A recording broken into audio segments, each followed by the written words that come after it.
சரி மேசாப்பு என்ன நேற்று மேட்ச்சுக்கு போனியா? என்ன ஆச்சு? அங்கேயும் தோத்துட்டல.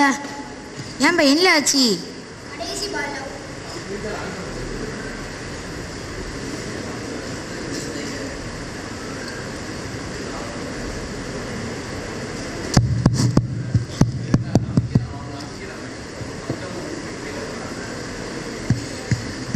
கடைசி பால்ல ஒரு 6 அடிச்சா கூட ஜெயிச்சிருவோம்பா. என்ன பண்ற?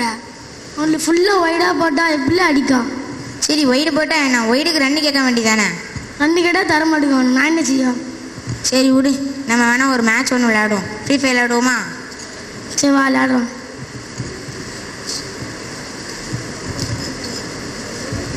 டேய் அர்மான், என்னடா நாங்களாம் நினைக்கிறோம், நீங்களாம் பார்க்காம கண்டுக்காம நீ பாட்டு போய்கிட்டே இருக்க.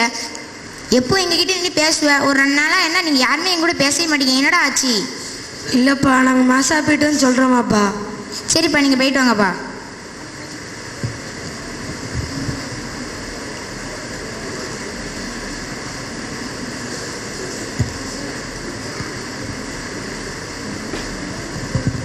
டேய் முகமது, என்னடா பேசுறேன்னு சொன்னா நீ பாட்டுக்கு போயிட்டே இருக்க?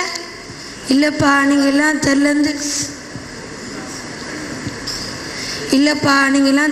பேசிட்டு இருக்கீங்க, கேம் விளாண்டுருக்கீங்க. அதாம்மா நாங்கள் உங்ககிட்ட பேசாமல் போயிட்டுருக்கோம். நீனும் இவ்வளோ நாள் எங்கள் கூட பேசித்தானப்பா இருந்த. திடீர்னு நீ மட்டும் புதுசாக தெரிலனேன்னு பேசக்கூடாதுங்கிற. இல்லைப்பா, நீங்கள் நாங்கள் 2 நாளாக மாசா போகிறோம். மாசாவில் ஹஜ்ரத் பயன் பண்ணுறாங்க. தெரிலலாம் பேசக்கூடாதாம்பா. தெரிலன்னு பேசுறமாப்பா தப்பு. ஏன்ப்பா புதுசாக ரூல்ஸ்லாம் கொண்டு வந்திருக்கீங்க? ஆமாப்பா, நபிசல்லா இஸ்லாம் அதை தடுத்துருக்காங்கப்பா.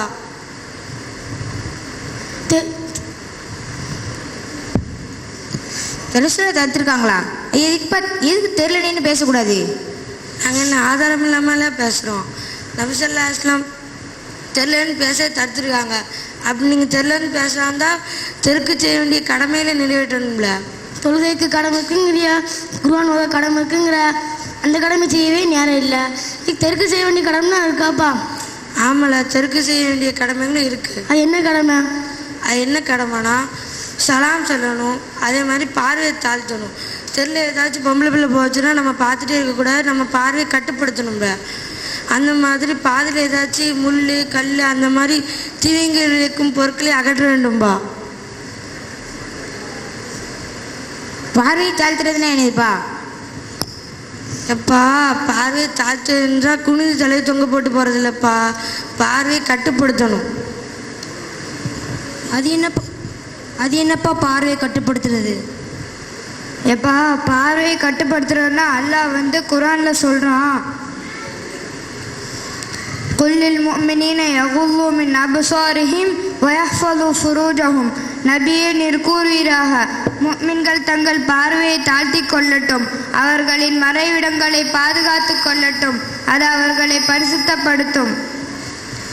அதாவது நம் கண்களை வச்சு நம்ம தீமையான பார்வையை பார்க்கும்போது அது தீங்காவதுப்பா.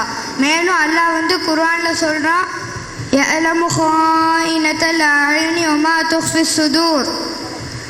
கண்களின் சாடைகள் மூலம் செய்யப்படும் துரோகத்தையும் நம் உள்ளங்களில் மறைத்து வைத்திருப்பதையும் அல்லாஹ் நன்கு அறிவான்.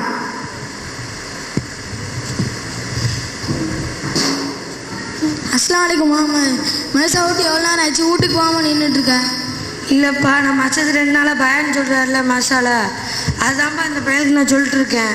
அதாப்பா, அதாவது என்னன்னா, பார்வை என்பது ஒரு பெரிய அருட்கொடை. மனிதனால் உருவாக்கப்பட்ட கேமராவோடைய அதிகபட்ச துளியளவு, அதாவது மெகாடாக்சியோட துளியளவு 10லேருந்து 15 வரைக்கும் தான். ஆனால் அல்லாஹ் நமக்கு கொடுத்த கண்களுடைய துளியளவு எவ்வளோ தெரியுமா? 576. கேமரால அகப்படாத நுண்ணிய பொருட்களை எல்லாம் நம் கண்கள் பார்த்துரும். அவ்வளோ கலைநுட்பமாக அல்லாஹ் நம் கண்களை படைச்சிருக்கான். இதுக்கு நம்ம எல்லாரும் அல்லாஹ்க்கு நன்றி செலுத்தணும். எல்லாரும் அல்ஹம்துலில்லாஹ் சொல்லுங்க. அல்ஹம்துலில்லாஹ்.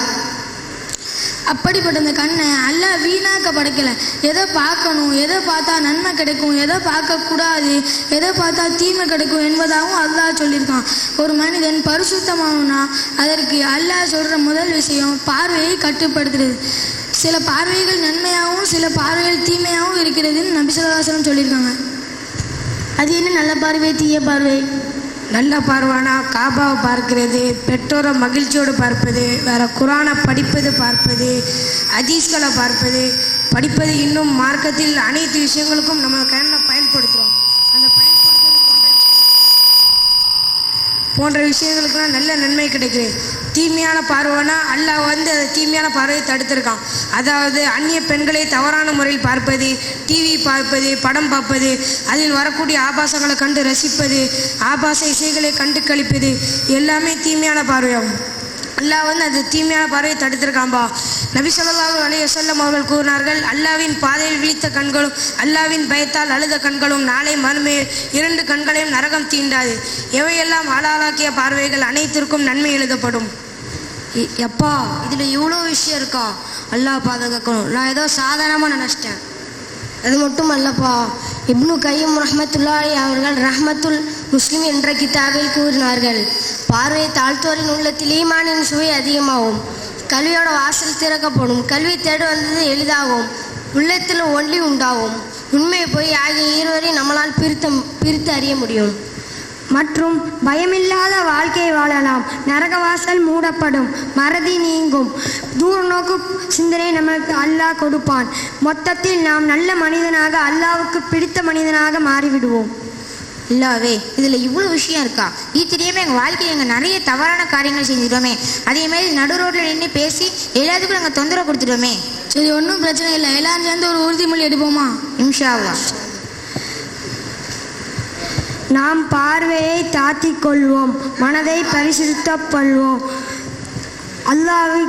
அல்லாஹ்வின் நெருக்கத்தை பெறுவோம். இன்ஷா அல்லாஹ். ஆமீன்.